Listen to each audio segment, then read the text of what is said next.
నీ యవ్వారం అసలు కేయసలు పెడుతుంటే కమ్మగా నీ సింగారం కసులు విసురుతుంటే పిల్లడు నా పలహారం కొసరి కొసరి తినిపిస్తుంటే మెల్లగా నీ వ్యవహారం కొసరు అడుగుతుంటే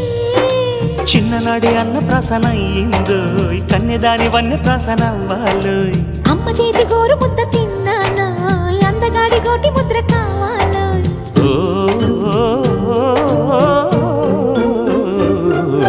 కాస్త నన్ను నువ్వు నిన్ను నేను కోరుకుంటే కోరుకున్న చోట నువ్వు నేను చేరుకున్న చోట ఉన్న దీపం మారుతుంటే ఆరుతున్న వేళ కన్నెకాలు జారుతుంటే